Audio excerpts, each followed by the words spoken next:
Students, उम्मीद है कि आप लोगों को बरगीत कविता समझ में आ गई। असल में इस कविता के द्वारा कवि ने वात्सल्य रस को उजागर किया है। इसमें माधवदेव जी की एकांत और निश्चल कृष्ण भक्ति भी परिलक्षित होती है।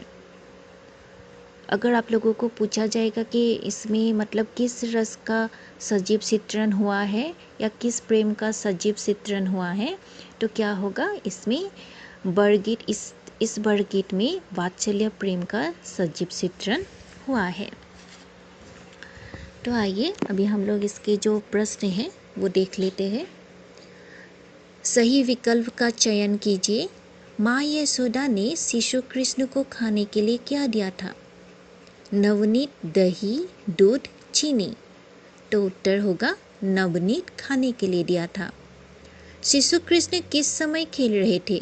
शाम, रात्रि, सुबह, दोपहर। तो सुबह को वो खेल रहे थे। माँ यशोदा की आंखों से आंसू क्यों बहने लगे? क्योंकि कृष्ण को चोट लगी थी? क्योंकि बुलाने पर भी कृष्ण नहीं आ रहे थे? क्योंकि कृष्ण अपनी माता यशोदा की बात नहीं मानते थे? क्योंकि कृष्ण भूख के मारे दुखी थे? तो उत्तर होगा माँ यशोदा की आंखों से आंसू क्यों बहने लगे? क्योंकि कृष्ण भूख के मारे दुखी थे। पठित वर्गीत में कवि ने किस रस का वर्णन किया है? तो पठित वर्गीत में कवि ने वात्सल्य रस का वर्णन किया है।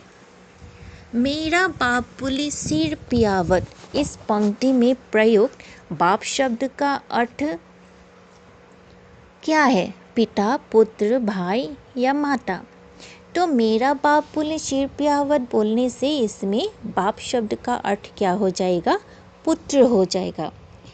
असल में बाप बोलने से पिता को ही संबोधित किया जा रहा है या पिता को ही समझा जाता है, लेकिन इसमें माँ अपने बेटे को प्यार से मेरा बाप बोल रहे हैं।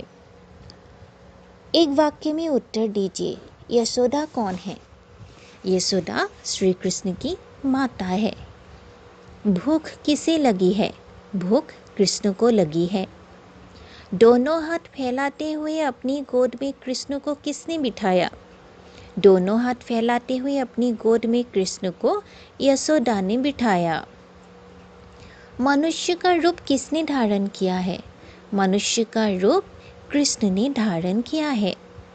माधवदेव किसका गुणगान करते हैं? माधवदेव शिशु कृष्ण का गुणगान करते हैं। निम्नलिखित प्रश्नों के संक्षिप्त उत्तर दीजिए। शिशु कृष्ण ने माता का दिया हुआ नवनीत क्यों नहीं खाया था? तो कविता की पहली कविता शुरू होते ही इस बात का पता चल जाता है हमें कि शिशु कृष्ण ने माता का दिया हुआ नवनीत क्यों नहीं खाया था। तो उत्तर होगा कि माता के द्वारा दिया गया जो नवनीत था वो रूखा था, वो स्वादविहीन था, इसीलिए शिशु कृष्ण ने वो नहीं खाया। शिशु कृष्ण ने माता यशोदा को अपना पेट क्यों दिखाया? शिशु कृष्ण ने माता यशोदा को अपना पेट इसीलिए दिखाया क्योंकि वो जताना चाहते थे कि वो कितना भूखा है। यशोदा की आंखों से आंसू क्यों बहने लगे? यशोदा की आंखों से आंसू इसलिए बहने लगे क्योंकि उनको बहुत ज़्यादा दुख लगा था, बहुत दुख लगे इस बात को जानकर कि उनका प्यारा बेटा श्री कृष्ण भूखा है, सुबह से वो भूखा है, इसीलिए उनकी आंखों से आंसू बहने लगे। बालक कृष्ण को भूखा देख माता यशोदा ने क्या किया? और जैसे ही यशोदा माता ने देखा कि उनका जो पुत्र है शिशु कृष्ण भूखा है, वो दुखी है, तो उन्होंने उसे मेरा बाप बोलकर उसको अपनी गोदी में लिया और उनको स्तनपान करवाया। माधवदेव ने क्यों कहा है कि हरि मनुष्य का रूप धारण कर लीला कर रहे हैं? माधवदेव ने ऐसा क्यों कहा है कि हरि मनुष्य का रूप धारण कर लीला कर रहे हैं? असल में शिशु कृष्ण जो है वो क्या है? विष्णु के अवतार है कृष्ण कृष्ण एक जो विष्णु के मानव अवतार है, तो अवतार है इसलिए उसको तो सब कुछ पता ही है, उनके चरण पे ही सब कुछ अर्पित है।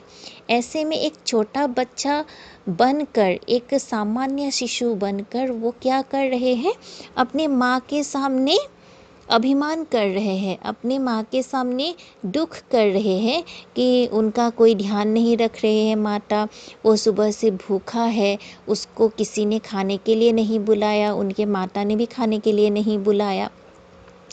तो इस तरह से कहकर कृष्ण और माता के बीच एक वात्सल्य जो प्रेम है, माँ और संतान के बीच जो संबंध है, उसको प्रगाढ़ रूप से, सटीक रूप से माधवदेव ने इस वर्गीत कविता के द्वारा दिखाया है।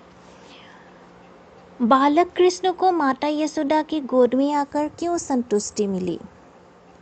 बालक कृष्ण को बहुत भूख लगी थी, उन्होंने सुबह से कुछ भी नहीं खाया था, इसीलिए माता यशोदा के गोद में आकर उनको दूध पीने का मौका मिला और इसी बात से उसको संतुष्टि मिली। तुम ही हामा को ना ही डाकल माई, यह कथन किसने, किससे और क्यों कहा, लिखिए। तुम ही हामा को ना ही डाकल माई, तुमने हमें नहीं बुलाया, यह कथन शिशु कृष्ण ने माता यशोदा से की। और क्यों की? क्योंकि उनको पहले जो खाने के लिए दिया था वो तो नहीं खा पा रहा, वो रूखा था, और बाद में भी उनके माता ने उसका कोई ध्यान नहीं रखा, उसको खाने के लिए नहीं बुलाया, इसलिए वो बहुत ज़्यादा भूखा था। शिशु कृष्ण ढूलढूसरित क्यों हुए थे? शिशु कृष्ण क्या कर रहे थे?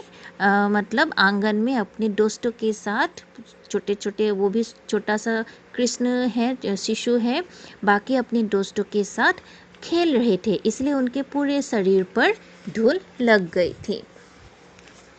सोचकर बताइए, बाल्यावस्था में अक्सर बालक अपनी माँ का दूध पीना चाहता है, अन्य चीज़ें खाने के लिए दिए जाने पर वह बहाने बनाने लगता है। ऐसा क्यों होता है? ऐसा क्यों होता है कि बाल्यावस्था में माता का दूध ही बच्चा पीना चाहता है? असल में क्या है, इसमें भी एक वात्सल्य प्रेम ही झलकने लगते हैं। माँ और संतान के बीच जो अपार्थिव प्रेम है, जो अलौकिक प्रेम है, उसको असल में एक संबंध देते हैं। एक माँ सारी परेशानियों का सामना करके एक संतान को इस दुनिया पर लाते हैं, जन्म देते हैं। सारी परेशानियों का सामना करके वो अपने संतान का पालन पोषण करते हैं, उसको बड़ा करते हैं। और जब छोटा बच्चा, जब बच्चा जन्म होते हैं, तो वो कुछ भी खाने के लायक, चबाने के लायक भी नहीं होते हैं, तो माँ अपनी दूध पिलाकर उनको बड़ा करते हैं। वो दूध एक शिशु के लिए अमृत के समान होते हैं, जिसको पीकर ही एक बच्चा बड़ा बन सकते हैं, कुछ और चीज़ खाने के लायक बन सकते हैं। और शायद से इसीलिए बाल्यावस्था में क्या होते हैं, अपनी माँ का दूध बच्चा पीना चाहते हैं, और हमेशा अपने माँ के गोद में एक जो बच्चा होते हैं, वो अपने आप को हमेशा क्या एक प्रोटेक्ट, अपने आप को बहुत ही एक सुविधाजनक स्थिति में महसूस करते हैं, सुविधाजनक स्थिति में होते हैं। अपने माँ के गोद में आने से उसको कोई भी डर उसको छू नहीं पाते। शायद ये भी एक कारण है जिसकी वजह से बच्चा माँ के गोदी में होते हैं, और गोदी में रहने के कारण ही उसको दूध पीने के लिए भी मौका मिलता है। पुत्र और माता के बीच अनन्य प्रेम होता है। आपको अपनी माता कैसी लगती है और आपका लगाव उनसे सर्वाधिक क्यों है? अपने शब्दों में लिखिए। तो ये आप लोगों को खुद को लिखना पड़ेगा कि पुत्र और माता के बीच अनन्य प्रेम होते हैं, और अपनी माता कैसी लगती है। तो ये तो जाहिर सी बात होगी कि अपनी जो माता है, एक संतान के लिए अपनी माता सर्वश्रेष्ठ होते हैं। वो चाहे कैसा भी क्यों ना हो, माँ शब्द में ही वो रस, वात्सल्य रस, वो ममता छिपी हुई होती है।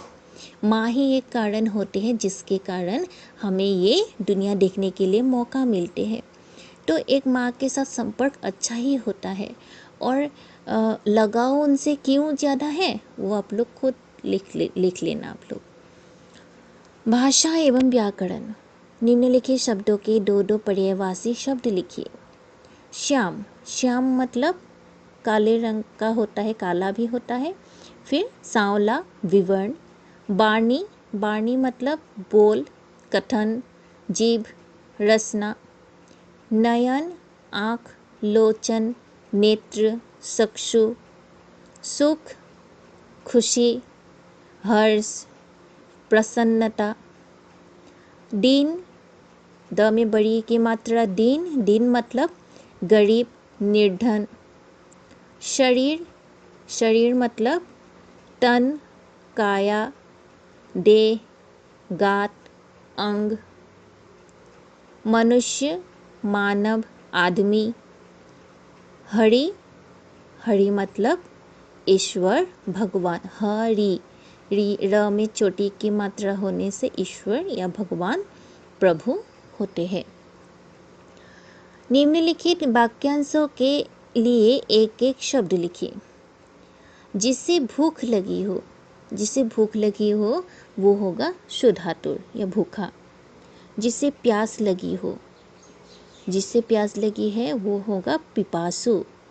जिसका उदर लंबा हो, लंबोदर। लंबोदर किसको कहा जाता है? गणेशा को भी कहा जाता है। जो बोलने में पटु हो, वाग्पटु। जिसके हृदय में दया हो, दयालु। जिसका कोई शत्रु न हो, अजात शत्रु। जो ईश्वर पर विश्वास करे, आस्तिक। नेक्स्ट क्या है? सूरदास और माधवदेव दोनों की रचनाओं में वात्सल्य प्रेम दिखाई पड़ता है। अब इनके बारे में अधिक से अधिक जानकारी प्राप्त कीजिएगा। असल में सूरदास और माधवदेव दोनों के जो आराध्य थे वो कौन थे? मतलब श्री कृष्ण ही थे। उनके अलग अलग रूपों का वर्णन करके दोनों पदों की रचना करते थे। जिस प्रकार असमिया साहित्य में माधवदेव जी विख्यात हैं, शिशु कृष्ण के गुणगान करके उनको आराध्य मानकर भक्ति गीत रचना करने के लिए, बड़गीत की रचना करने के लिए, ठीक उसी तरह से जो भक्ति काल है उनमें भी जो भक्ति काल जिसको स्वर्ण युग कहा जाता है, उसमें सूरदास जी का नाम भी सबसे पहले ही आते हैं। क्योंकि उनकी जो रचना थी, उनके जो पद थे, उनमें भी श्री कृष्ण के जो वात्सल्य रस है, मतलब छोटा कृष्ण, शिशु कृष्ण के जो रूप है, जो रस है, वो ही प्रवाहित होते रहते हैं। इसीलिए सूरदास और माधवदेव दोनों की रचनाओं को हम लोग तुलना कर सकते हैं। और इसके बारे में ज़्यादा जानकारी प्राप्त करने के लिए हमें माधवदेव द्वारा विरचित अन्य बरगीत और साथ साथ सूरदास जी द्वारा रचित अन्य पदों को भी पढ़ना पड़ेगा। उसका तुलनामूलक अध्ययन हमें करना पड़ेगा। माधवदेव द्वारा रचित अग्रांकित वीरा श्रृंगार रस से परिपूर्ण बरगीत भी पढ़िए और भाव समझने की कोशिश कीजिए। माधवदेव ने सिर्फ वात्सल्य रस को ही मतलब मूल मानकर उन्होंने पदों की बरगीत की रचना नहीं की थी। उन्होंने बहुत सारे श्रृंगार रस विराजमान जहाँ होते हैं ऐसे बरगीत की रचना भी किया था।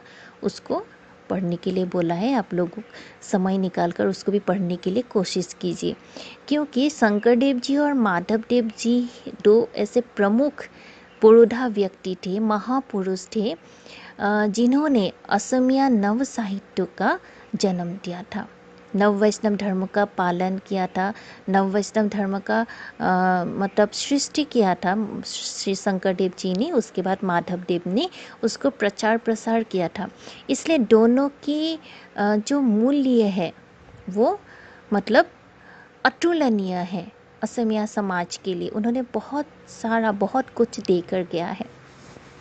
तो इसके बारे में हमें और भी ज़्यादा जानकारी प्राप्त कर लेना चाहिए। तो स्टूडेंट्स, उम्मीद करती हूँ कि आप लोगों को बरगीत और इसके जो भाव है, मूल भाव है, वो समझ में आ गए होंगे। और इसके जो प्रश्न है उसको भी हम लोगों ने आलोचना कर ली है। आप लोग इसे अच्छी तरह से 2-3 बार पढ़ लीजिएगा, कविता को समझ लीजिएगा, और उसके बाद जो उत्तर है उसको अपने हिसाब से लिखने के लिए कोशिश कीजिएगा। धन्यवाद। और जो नेक्स्ट ऑडियो में हम लोग नेक्स्ट नई एक कविता को लेकर आएंगे।